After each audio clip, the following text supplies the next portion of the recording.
Olá, boa noite a todos. Sejam todos muito bem-vindos à nossa querida CEGEP para mais uma doutrinária da semana. E agora vamos iniciar a nossa doutrinária de hoje. E para isso iremos fazer a nossa prece. Querido e amado Mestre Jesus, é com o coração em festa que estamos aqui mais uma vez reunidos para mais um trabalho dessa seara divina. Agradecendo assim a Ti e a todos os benfeitores espirituais dessa casa, ao nosso querido irmão José Pititinga, que nos acompanham, que nos auxiliam em todos os trabalhos da casa. Agradecendo, Mestre, por mais essa oportunidade que Tu nos traz de estarmos aqui reunidos, buscando o nosso refazimento, o nosso equilíbrio, a nossa paz de espírito. Que Tu possa, Senhor, envolver a todos que aqui se encontram nessa noite, principalmente o corpo dirigente dessa casa, né, o nosso querido irmão Edson e todos os coordenadores, trabalhadores, participantes, todos os nossos irmãos que aqui chegam e que são assistidos, todos afins à nossa doutrina. Que Tu possa, Deus, amparar e iluminar a cada um de nós, levando o lenitivo necessário para as nossas dores, para que assim a gente possa valorizar a nossa vida, essa vida maravilhosa que Tu nos trouxe no nosso planejamento reencarnatório e que é necessário que cada um de nós estejamos aqui reencarnados, passando por momentos até de dificuldades, mas de grande valia para nós. Que Tu possas, Jesus, com essa luz que se faz presente, esse sentimento de amorosidade, envolver a todos nós, envolver os nossos irmãos que estamos necessitados. Leva essa luz, essa paz a todos que necessitam do Teu amparo, da Tua ajuda, do lenitivo necessário. Luz e paz. E peço, Senhor, que nessa noite de hoje Tu possa envolver o nosso querido irmão palestrante da noite, que irá trazer a sua mensagem para todos nós, a valorização da vida. Envolve o nosso querido irmão para que ele traga e discorra da melhor maneira possível a sua mensagem. Que a Tua luz e a Tua paz se faça sempre presente no meio de cada um de nós, Mestre Jesus. Que assim seja. E agora eu convido o nosso querido irmão, ele é de Feira de Santana, o nome dele é Marcelo Martim, trabalhador da Casa Espírita União Feirense de Feira de Santana. Marcelo, meu querido, se faça presente, por favor.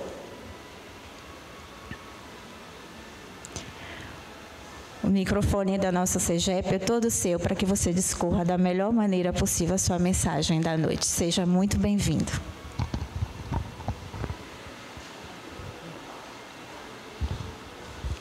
Meus irmãos, que a luz do Mestre Jesus nos envolva hoje e sempre. É sabido que às portas do templo de Delfos estava escrito a seguinte frase: Homem, conhece a ti mesmo e saberás os segredos do universo.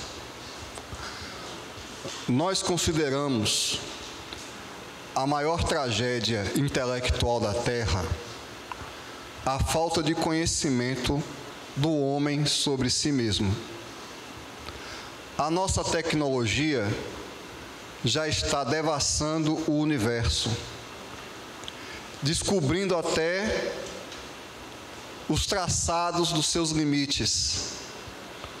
Está devassando os mares, descobrindo as mais profundas depressões. nossos microscópios estão descobrindo até mesmo o mundo subatômico.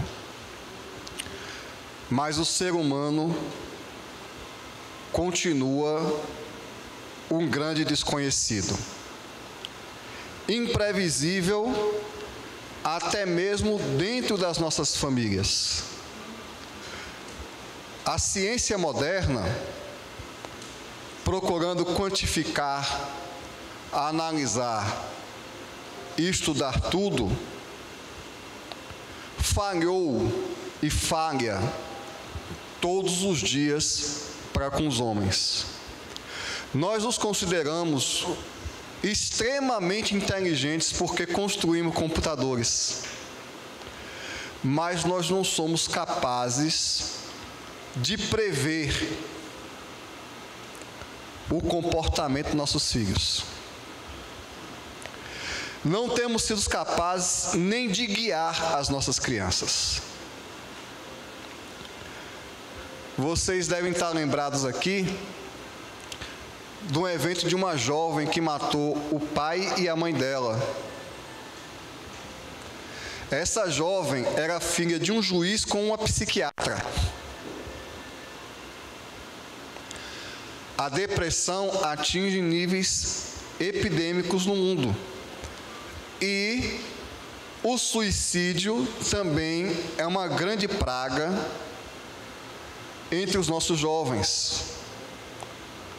Cientificamente, nós definimos os seres humanos como animais sociais.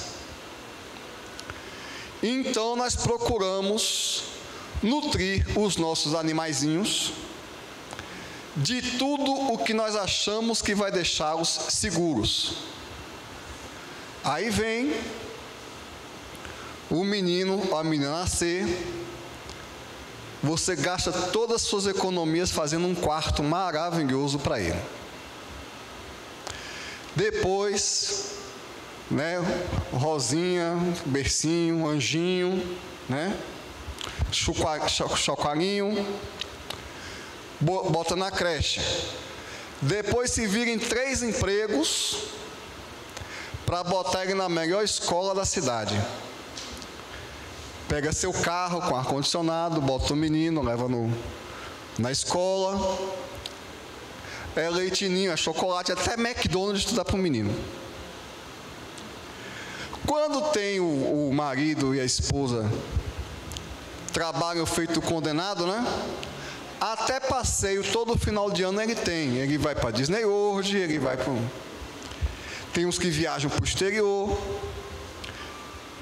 Ou é a praia todo dia, é o lanche todo dia.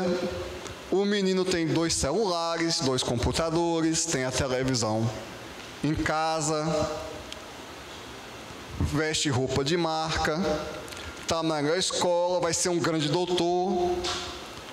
Aí, de repente, o menino resolve que a vida não vale mais a pena e se mata. E o pai fala assim: mas eu dei tudo para o meu filho. Alguns dirão, corretamente, que os pais estavam tão ocupados ganhando dinheiro que não deram atenção e amor para o filho. E o filho, às vezes, é um menino problemático para chamar a atenção do pai, porque tem muitos pais que só falam com os filhos quando vem um problema. Então, como é muito difícil conversar com a mãe dele sem problema, ele cria um problema para poder a mãe dele lembrar que ele existe.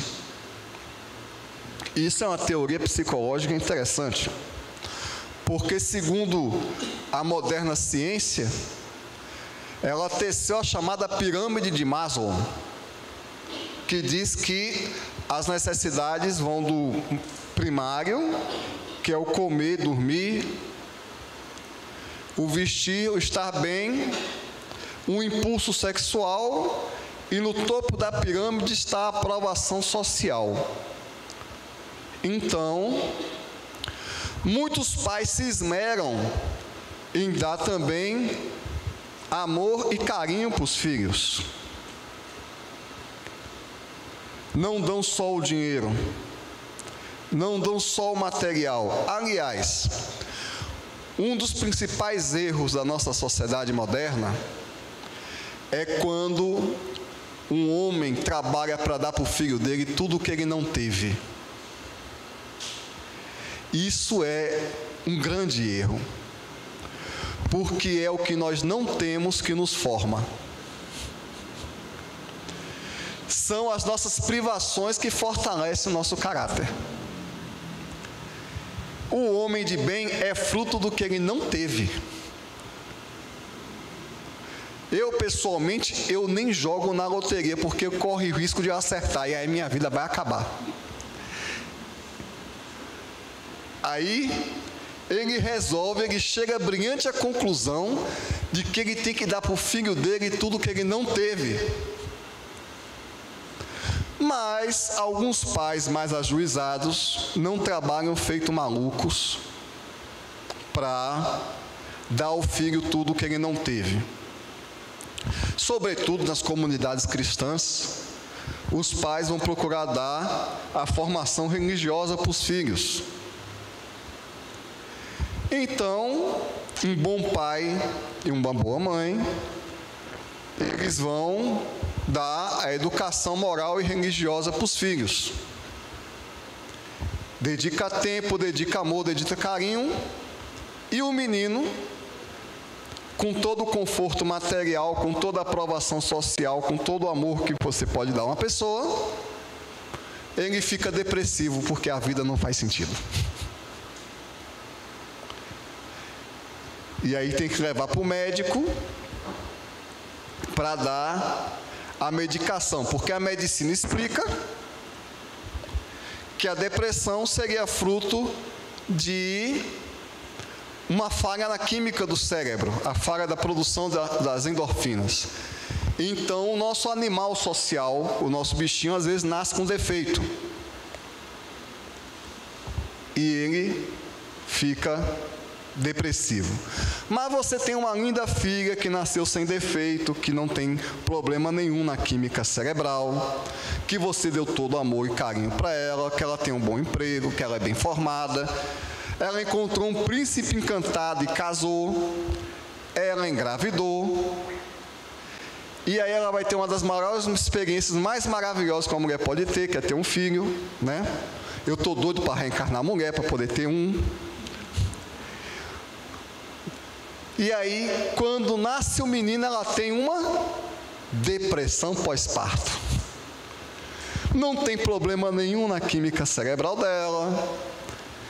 Teve um pré-natal maravilhoso, tem uma família maravilhosa, uma vida maravilhosa, e resolve que a vida não faz mais sentido porque ela acabou de ter um filho. Que conclusão, né? E se não tomar cuidado, ela é capaz de se matar. O que nós queremos explicitar com isso? O homem, o ser humano, não cabe nas nossas definições. Não entra frequentemente com tudo o que nós acreditamos sobre nós mesmos e sobre os outros. Os nossos barquinhos de ilusão batem nos fiordes da realidade. E a realidade parece ser tão caótica que o homem, na pré-história, começou a perceber que existiam forças, além das forças materiais, atuando sobre a humanidade. Então surgiu, antes da nossa moderna ciência, surgiu os curandeiros, os xamãs, os pajés, que procuravam promover a harmonia humana através de rituais mágicos e de medicina natural. Esses pajés pegam uma série de medicamentos que fazem que fazem parte da nossa conhecimento fitoterápico. E eles diziam que espíritos.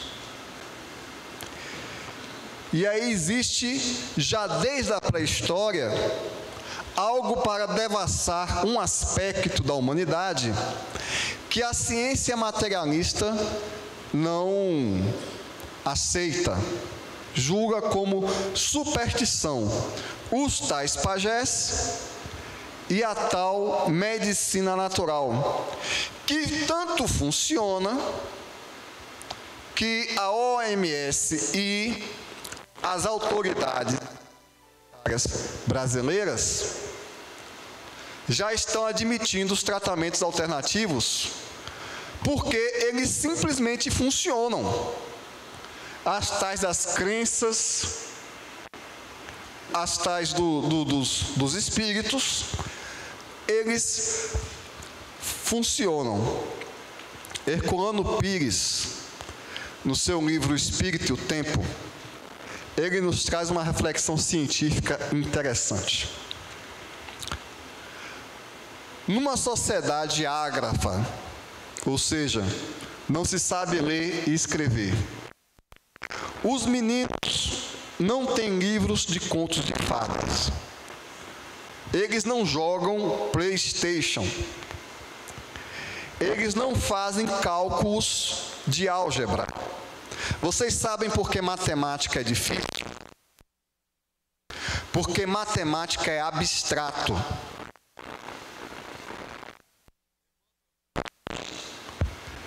Colocava a matemática lá na física.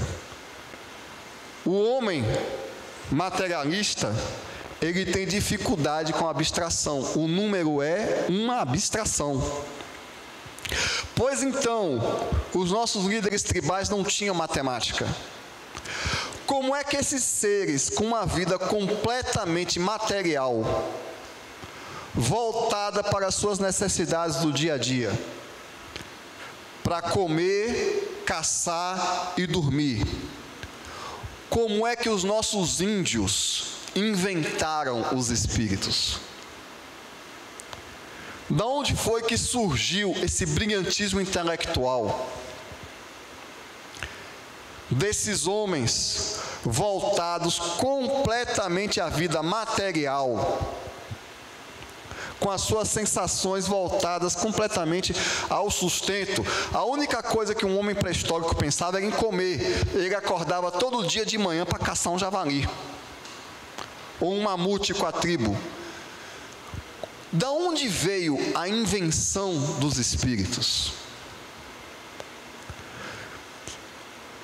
E mais do que isso, como é que vocês acham que o pajé sabe que determinado matinho, determinada folha, serve para dor de barriga? Alguém sabe a folha que serve para dor de barriga? Como? Pode ser cidreira aí, ó. Pronto. Vamos lá. A cidreira é uma plantinha. Você acha que o pajé com dor de barriga, ele saiu comendo todo tipo de planta que tinha na floresta até descobrir a que dava certo? Como foi que ele descobriu a cidreira? Alguém contou para ele. E se você perguntar para o pajé, ele vai dizer que foi o espírito da tribo que disse para ele. Ou na África, o preto velho. Só existe uma explicação para as civilizações pré-históricas terem concebido os espíritos. Eles existem. Eles existem, conversam com as pessoas e ainda dão as medicações.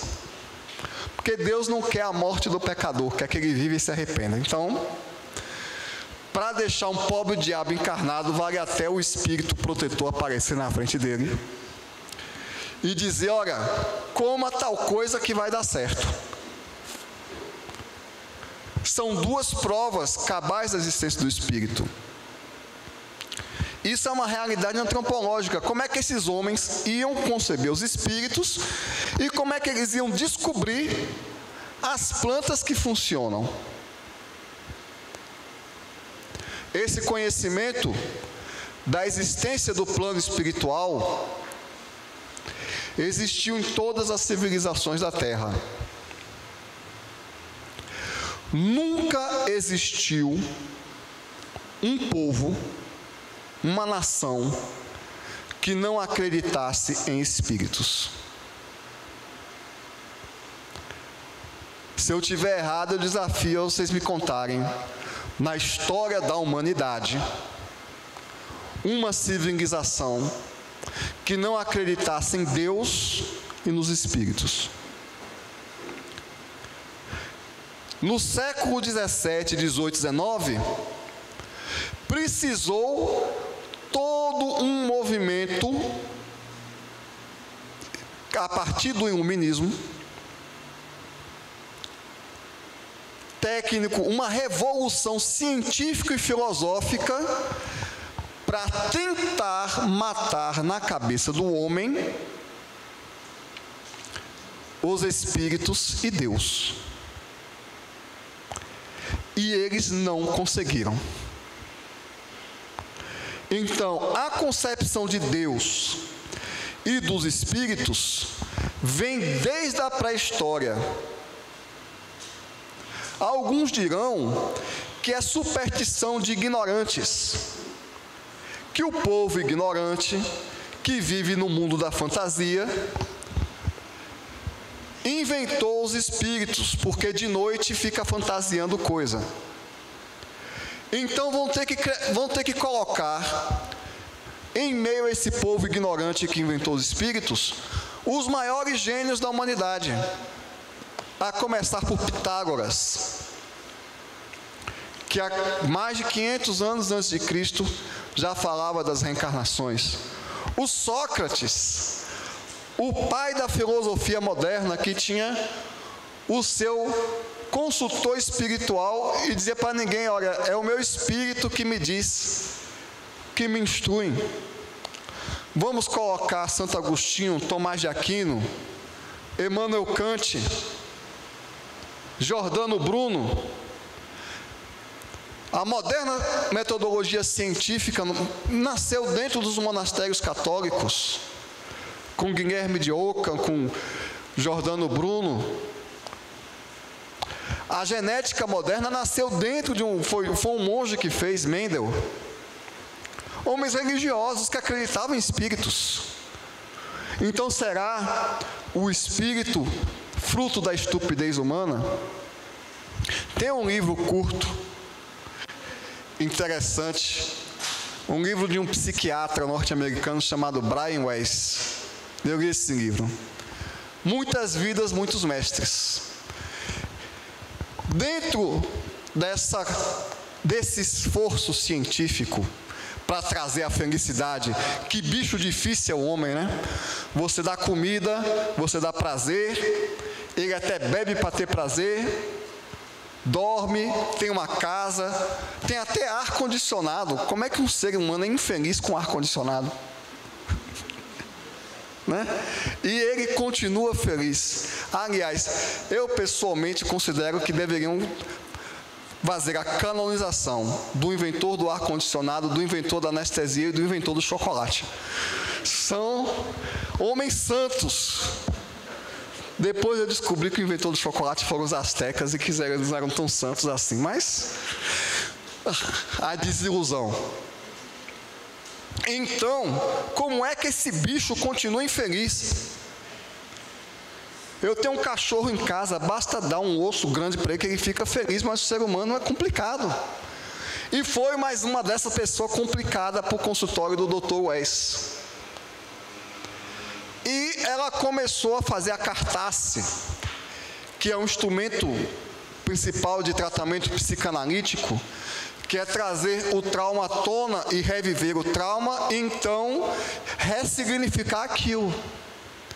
Só que a cartace daquela mulher, para cada problema que ela tinha um relato de uma encarnação anterior. Eu vivi há 100 anos atrás, fiz isso e aquilo. E o relato era muito vívido. O Dr. Wes não acreditava nessa história de reencarnação.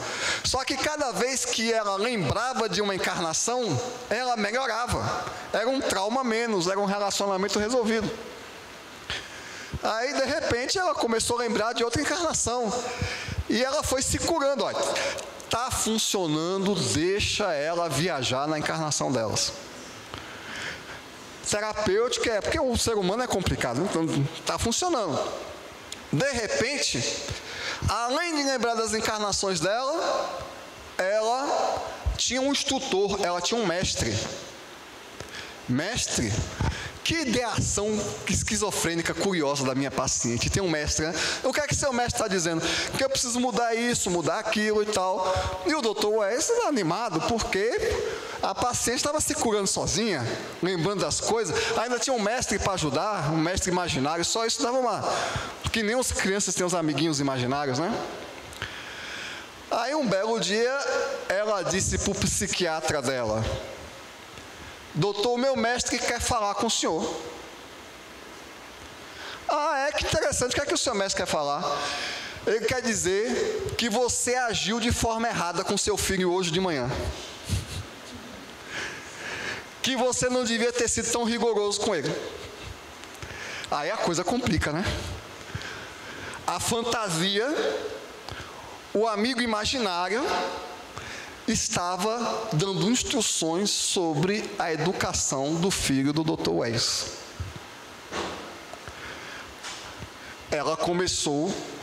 Ele começou a verificar muitas coisas. Novamente são os barquinhos da ilusão batendo nos fiordes da realidade.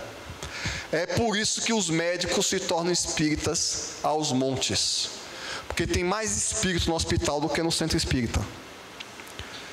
E os espíritos fazem coisas do arco da velha. Então, a moderna ciência está começando a descobrir o porquê da problemática humana. Porque nós somos espíritos. O corpo é apenas uma casca de uma realidade muito maior, como o Dr. Wes teve que descobrir na prática, que aquela mulher ali tinha centenas de anos de idade e ainda tinha um mestre que estava dando aula para ele, entre outras demonstrações.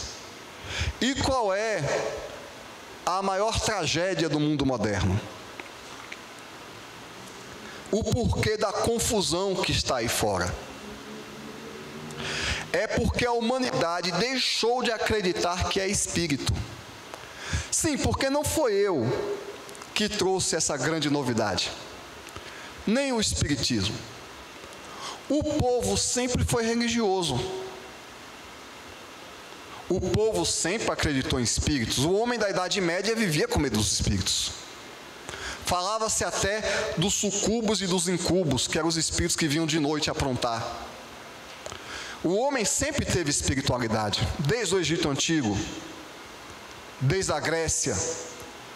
Mas a humanidade se tornou materialista e tentou construir uma cultura materialista. Nós chamamos isso de filosofia humanista.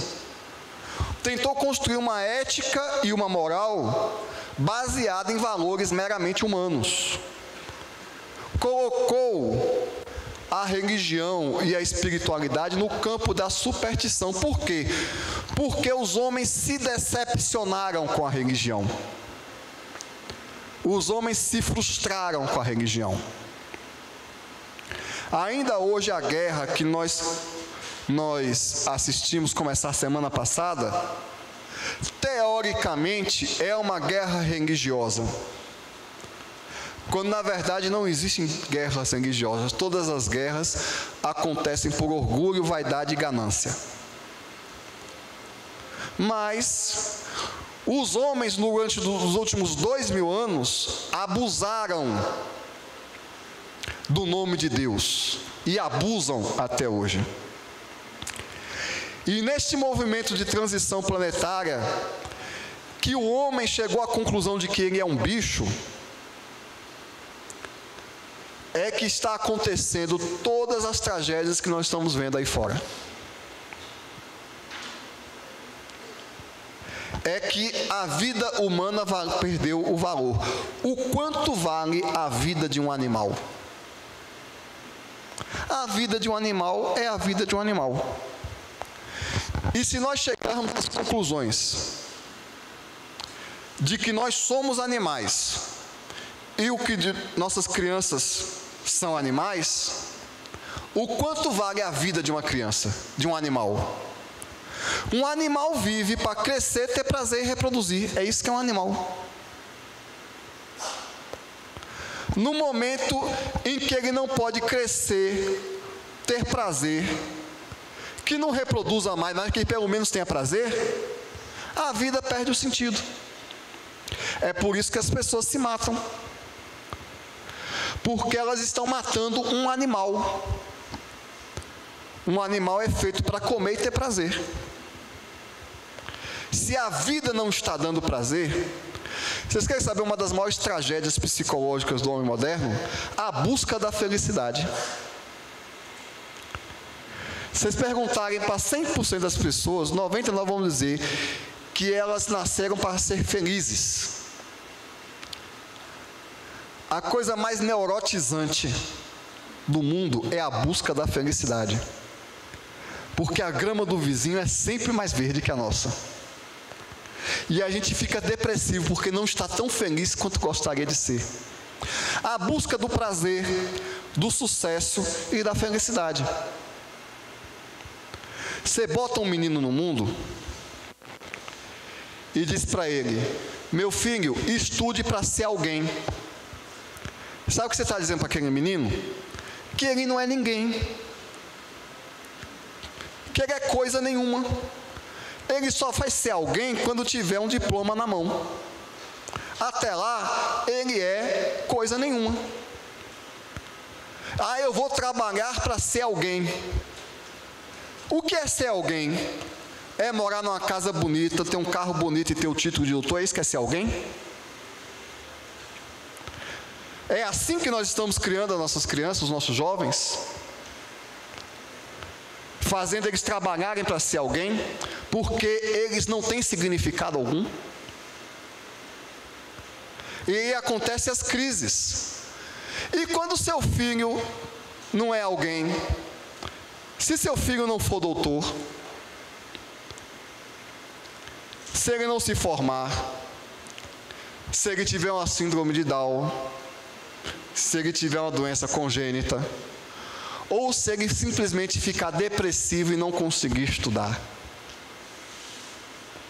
ou se ele sofrer bullying na escola e não quiser ir para a escola, aí você vai lutar para fazer de seu filho alguém. Porque o animal social tem que ser bem sucedido, tem que ter prazer, ele tem que ser feliz. E ir no salão de beleza toda semana para ficar bonitinho e tirar foto no Instagram. Não é? Vocês querem saber onde é que está o céu? O céu está no Instagram, está todo mundo feliz no Instagram.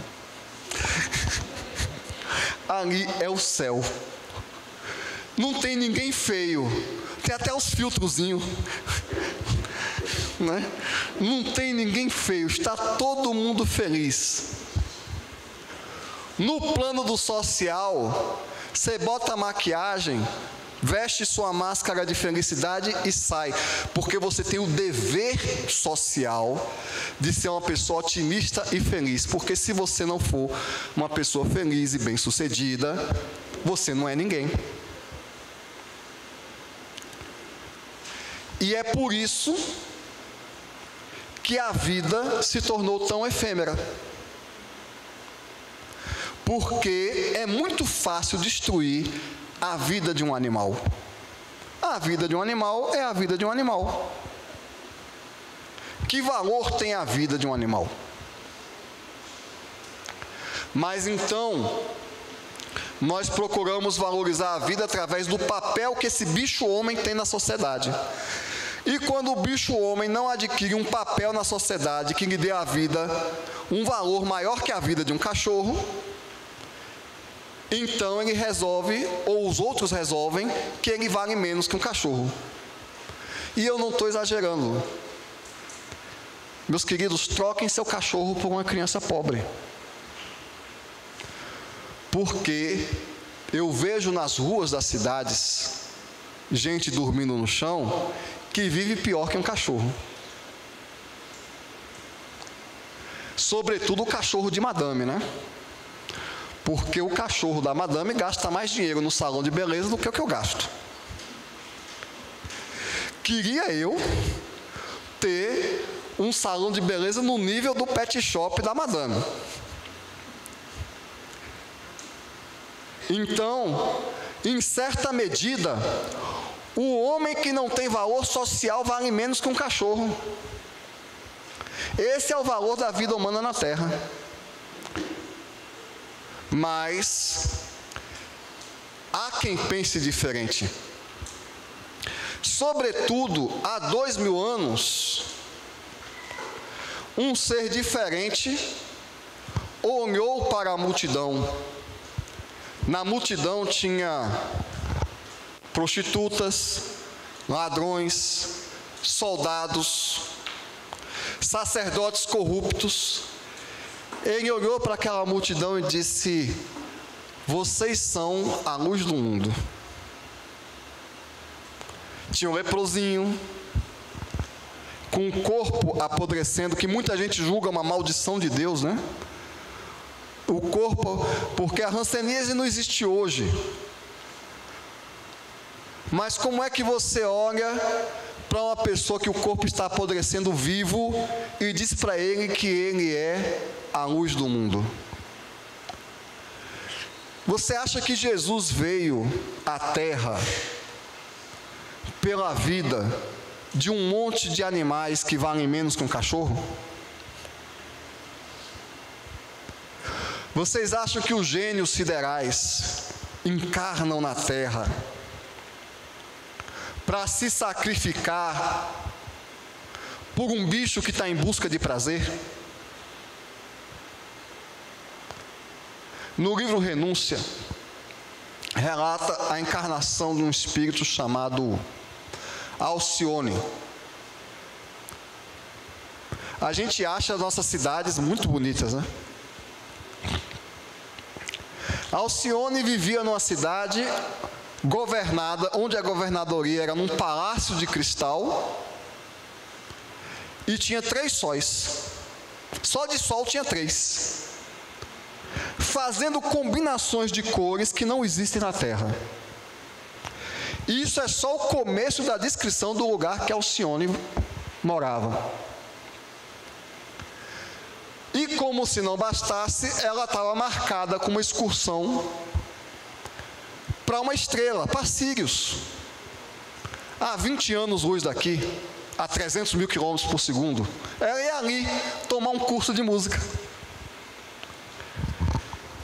E de repente Alcione vai à governadoria conversar com o superior dela e dizer: eu quero voltar para a Terra.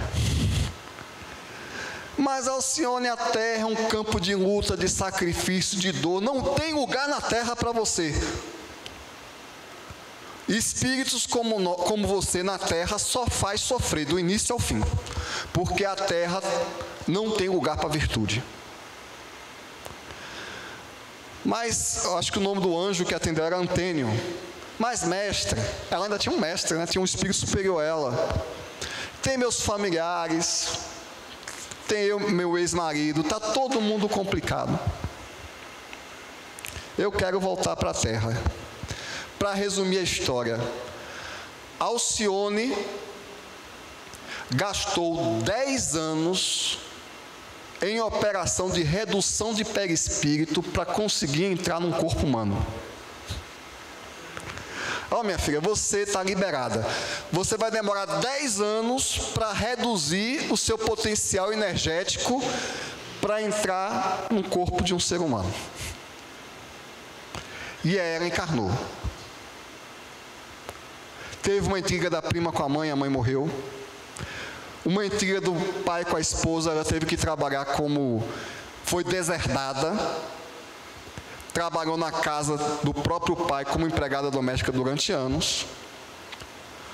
E o homem que ela amava, a matou. Para resumir a história, porque a história é grande. Você acha que Alcione encarnou na terra porque o homem é um animal, é um bicho em busca de prazer? Ela veio aqui resgatar bichos?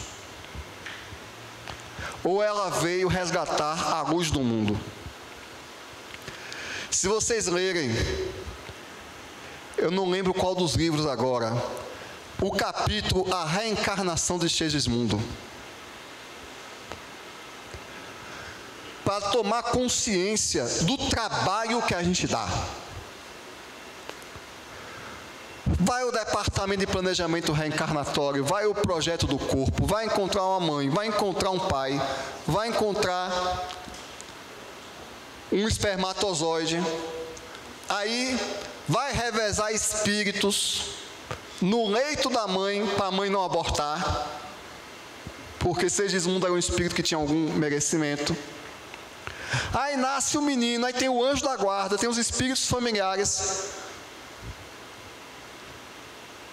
Quanto valor tem a vida humana na terra para os espíritos superiores? Porque, para Jesus, que disse que o homem é a luz do mundo, a terra é uma incubadora de anjos. Quando ele olha para um ladrão, para um assassino, ele não vê o ladrão. Ele vê um anjo, um espírito superior. Ele só está passando por um momento difícil. É que nem a mãe, Jesus é a mãe da humanidade. Não importa o que o seu filho faça, ele é um anjinho. Só que a concepção angelical de Jesus é mais avançada. Ele vê um anjo por trás da lama. Quando Jesus foi crucificado e tinha um ladrão do lado dele, o ladrão disse assim: perdoa, Senhor, os meus pecados. E aí ele disse: ainda hoje estará nos reinos dos céus. Muita gente da cristandade, ocultando o conhecimento sobre a reencarnação, que é um crime que foi cometido no cristianismo, foi um conhecimento que nos foi sonegado através de um concílio 400 anos depois de Cristo. Acham que Jesus deu um pistolão para o ladrão. Você é um cara legal, você está aqui me pedindo perdão, vamos para o céu. Não foi isso. É que para Jesus, 1000 anos é hoje. Não, meu filho, não se preocupe não, só algumas 10 encarnações expiatórias, está pronto. Resolvido o problema. Ah, mas eu vou passar por 10 encarnações, não se preocupe não. Eu vou lhe dar um anjo da guarda, um espírito protetor, um espírito familiar, e sempre que você me chamar, estamos juntos. Agora pode reencarnar, que ainda hoje estará no reino dos céus. Porque conforme destaca Emmanuel, no livro A Caminho da Luz, há 4,5 bilhões de anos atrás, Jesus foi destacado para formar o planeta Terra. E Emmanuel nos esclarece que os sistemas estelares onde ele evoluiu não existem mais. Então, para Jesus, que você passe aprontando durante 10 anos, não está dizendo nada, você continua sendo a luz do mundo. Que você passe uma vida inteira negando que ele existe, ele vai estar lá, de novo, meu irmão, de novo, vamos, meu filho, de novo, outra encarnação. Que passe uma vida inteira bebendo, ele vai estar lá, vai voltar, de novo, você é a luz do mundo, lembra, você não pode ficar nessa situação, vamos reencarnar. E frequentemente, a luz do mundo se revela nas situações em que nós achamos que a vida não vale a pena. A gente se pergunta para que uma pessoa encarna para passar fome no Brasil ou na África? Uma pessoa que não vai ter instrução, é porque ela está se purificando, a luz do mundo está se revelando. Ou, às vezes, na cama de um hospital, para que serve essa vida? Se vocês forem ler o livro Sexo e Destino, vocês vão ver a vida de uma jovem que foi rejeitada pela mãe, maltratada pela madrasta, abusada pelo pai, traída pela irmã. E ela tentou suicídio, involuntariamente. E ela foi parar na cama de um hospital. E nessa cama de hospital, ela estava ensanguentada, suja, com as necessidades físicas saindo, com os fluidos do corpo saindo, um corpo em decomposição de uma jovem de 20 anos. Ela ficou uma semana na cama do hospital. Nessa semana, regenerou o pai, a mãe, a irmã e o namorado. Encaminhou todo mundo sem falar uma palavra, porque ela estava se decompondo durante uma semana na cama do hospital. O quanto vale a vida de uma pessoa que está em decomposição na cama de um hospital? Vale a iluminação da família toda. No livro Céu e Inferno, Allan Kardec evoca o espírito de um leproso. O espírito chega assim: olha, eu estou te evocando porque nós não entendemos o porquê da sua doença. Porque você só tinha palavras de amor para dar para os seus parentes. E volto a dizer, lepra no século XIX era o corpo em chagas apodrecendo vivo. É isso que é a lepra, a hanseníase. Vai consumindo o corpo. Cai a orelha, cai. Depois cai o nariz, depois vai caindo. E ele feliz da vida lá, leproso. E Kardec perguntou a ele: como é que você está? Não, estou bem, estou novinho, folha, tranquilo aqui. E por que você nasceu nessa condição? Eu nasci assim para dar testemunho para os meus parentes. Eu queria educá-los. Então eu pedi a missão de nascer leproso para conseguir recuperar minha família. Outra vez ele recebeu, e aí que vem, aí é que o nosso tique-teco vai dar o nó na cabeça. Um espírito superior. Disse Allan Kardec que iria se ausentar dos trabalhos porque iria executar uma missão na Terra. Um espírito superior. Qual é a sua missão? Eu pedi para reencarnar mendigo. Eu pedi para reencarnar mendigo. Minha missão. Agora vocês querem saber a grande contradição na vida? É que a pessoa que está te pedindo uma comida na rua, que você acha que não é um vagabundo, ou que não tem inteligência para trabalhar, que é uma pobre vítima da sociedade, pode ser um espírito mais adiantado que você. Talvez, se nós tivéssemos alguma visão espiritual, depois de dar um pão para ele, a gente pediria um passe. Daquele indivíduo esfomeado, sujo e mal cheiroso, que está lhe pedindo uma esmola. Porque, para a sociedade, a vida dele não vale nada. Mas quem sabe a missão que ele está executando ou não, porque pode ser também uma pessoa que está naquela situação, por brigas nas famílias, por degradação, pode ser tudo. Eu não estou dizendo que todo mendigo é espírito superior, porque tem muitos deles que me xingam também, mas quem vê a luz no mundo no outro, o irmão que me xinga, que me maltrata, que é ingrato comigo, também é a luz do mundo. É a luz da minha vida. Porque a educação que meu espírito protetor não consegue me dar, o meu obsessor me dá. Seja encarnado ou desencarnado. Porque eu não estou qualificado para receber a instrução dos espíritos superiores. Todo mundo aqui quer conversar com Bezerra de Menezes, né? Vir um médium, né? Ou Pititinga, né? Conversar com você.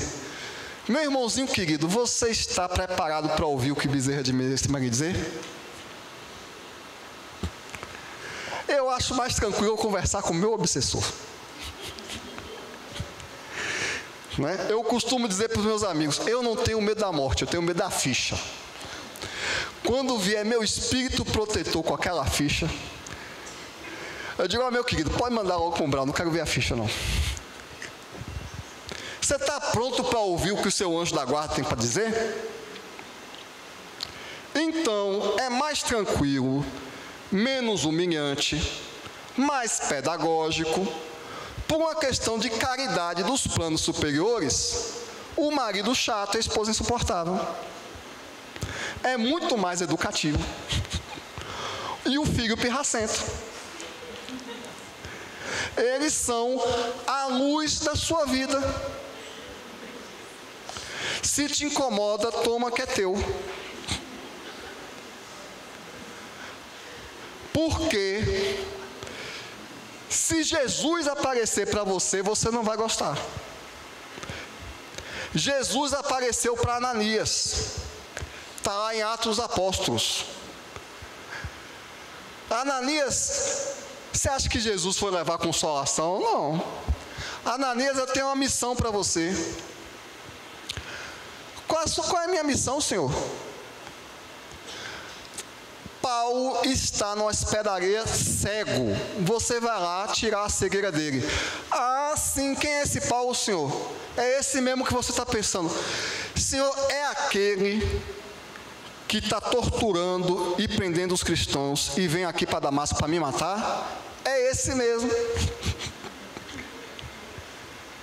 Eu tenho uma missão para ele. Você vai lá curar ele. Que tal aparecer Jesus na sua casa hoje à noite? Eu acho que aqui não tem presídio, mas o de Feira está pertinho. Te pedir para ir lá no presídio, ter uma conversinha com o pior líder de facção da cidade. Mas aquele imprestável, ele devia estar morto, né? Dizem que bandido bom é bandido morto, né? Ele devia... Bandido morto não existe. O que existe é bandido preso no corpo ou bandido solto. Se você mata o corpo dele, ele vai ficar tranquilo, livre para te obsediar. Então deixe ele lá preso no corpo dele, que é mais tranquilo. Quem era Paulo? Pior que um bandido. Ele foi o primeiro torturador de cristãos. Ele torturava os cristãos. Ele prendia, mandava prender. O quanto vale a vida de um miserável desse? Aí Jesus, que você ora todo dia, né? Senhor, venha que eu quero te ver. Jesus apareceu para Ananias. É ele mesmo, Ananias. Vai lá e a sua missão é curar ele. E Ananias foi, você iria? Você iria para a casa do pior assassino da sua cidade? Porque Jesus apareceu para você e mandou? Aquele desqualificado? Mas Jesus achava que era a luz do mundo. E ele curou Paulo. Mas antes disso, Jesus foi buscar o missionário dele. Saulo, Saulo, por que me persegues?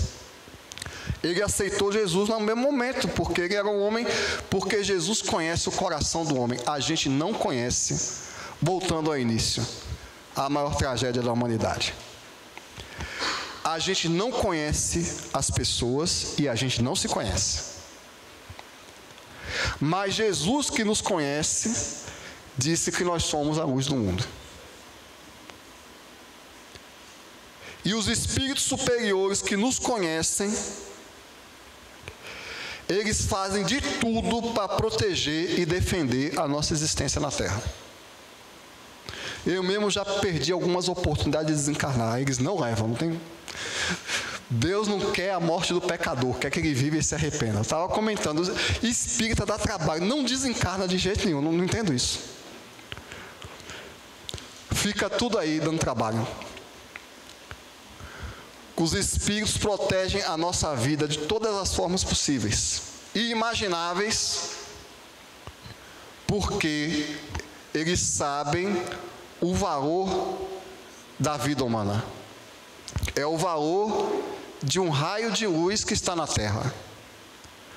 Porque no futuro nós todos seremos anjos. E se nós nos conhecermos um pouco, por que é que nós não nos conhecemos? Porque a lei de Deus está escrita em nós.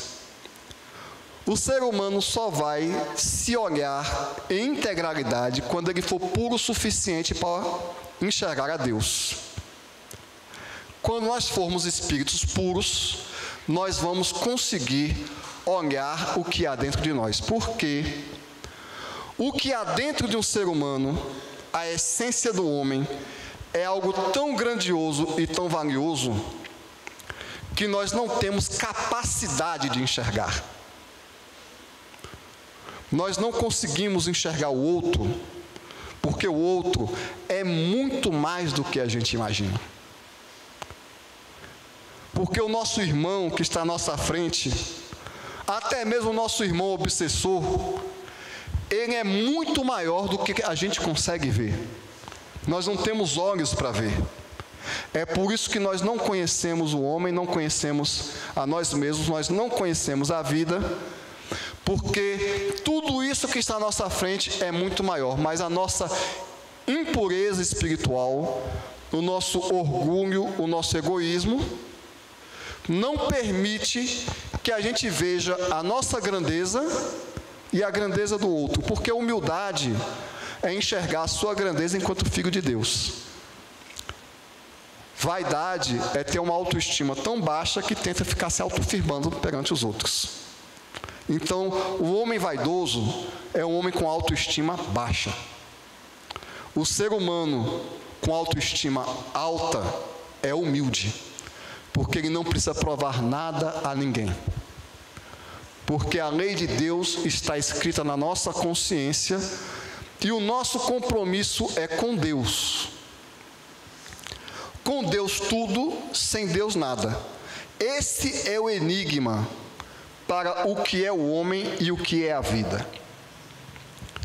O homem é filho de Deus. O que dá significado à criatura é o Criador. Ponto. Não importa se você está bem vestido, perfumado, bem alimentado ou doente. Sua felicidade vem de Deus. A gente precisa entender isso sobre nós mesmos. A nossa realização é a realização do plano de Deus na nossa vida. Quando Kardec pergunta aos espíritos o que é a felicidade, os espíritos respondem: a consciência, a fé no futuro e a consciência pura. Não importa em que posição estejas, socialmente, fisicamente. Chico Xavier estava doente na cama. Como é que você está se sentindo, Chico? Nunca fui tão feliz em toda a minha vida. É isso que é o ser humano, é isso que é a vida. A vida é o caminho de um filho de Deus que está transitando da animalidade para a angelitude. Como nos diz nos livros dos Espíritos, Paulo nos esclarece: o destino do homem é transitar em direção a Deus. Então, o que é que realiza o ser humano? O sentimento de Deus dentro de si. O ser humano, que é um espírito encarnado, se alimenta de Deus. Quando ele não sente Deus, ele entra em crise. Então, meu querido, se você der escolinha, leite ninho, farinha láctea para o seu filho, mas se ele não tiver o alimento divino da autodescoberta de Deus dentro dele, nada funciona. E a única forma de um pai fazer Deus se manifestar no seu filho é ele sendo a manifestação de Deus. Não é o que você fala, é o que você é. E aí, a vida não é mais a vida de um monte de gente em busca de prazer, realização e felicidade. A vida é a vida de seres imortais, de anjos, em busca da realização do plano de Deus no universo. E essa vida é indestrutível, e mesmo quando a gente tenta destruir, ela continua. E vale e tem o mesmo valor de todo ser humano na Terra, que é um filho de Deus em processo de formação, no seu processo de formação angélica. O inimigo de hoje pode ser aquele que vai me socorrer amanhã. O que eu desprezo hoje é aquele que vai me iluminar amanhã. Porque, como Jesus nos prometeu, nenhuma ovelha será perdida no reino do meu Pai.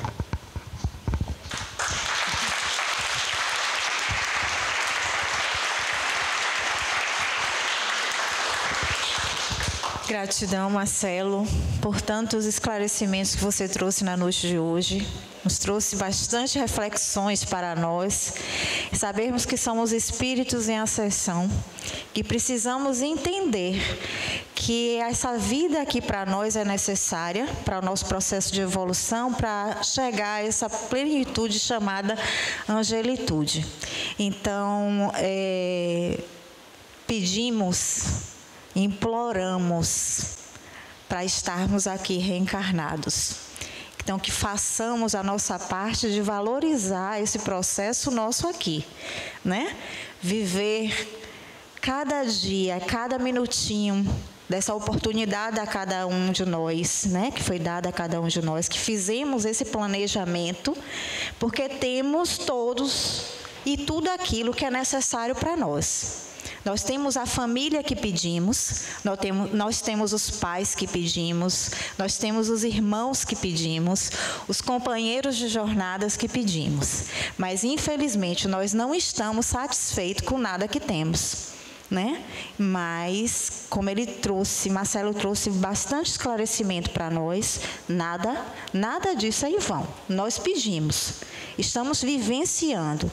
A dor nos convida a sair do nosso, eu digo assim, da nossa zona de conforto.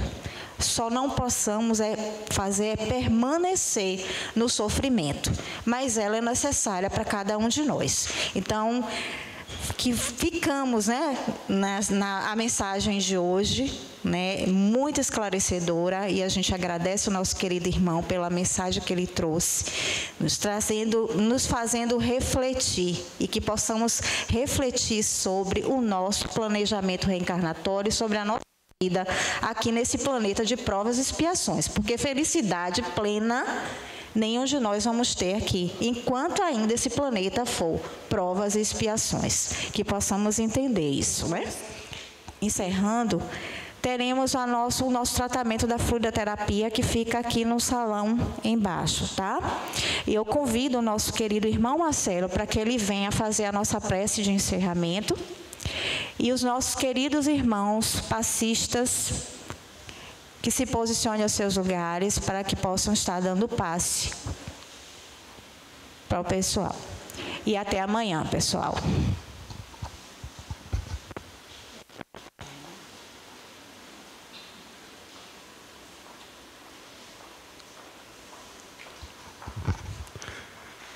Jesus, amado Mestre da Terra, nós que somos os trabalhadores da última hora,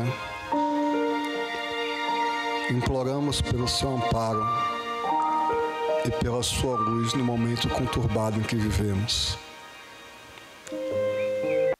Traza-nos a serenidade e a paz em meio à confusão de sentimentos que nos rodeia. Faça-nos enxergar o esclarecimento, a luz, a verdade por trás da confusão que nos semeia. Que não nos deixemos tomar, Senhor, pelas nossas preocupações materiais e estejamos prontos ao serviço ao próximo. que cada um aqui durante a semana consiga a sintonia com seu espírito protetor e seja guiado para a prática do bem e da caridade. Semeie em nossos corações, Senhor, o amor, ultrapassando as barreiras do nosso egoísmo, e fazer de todos nós instrumentos da tua paz. Que assim seja.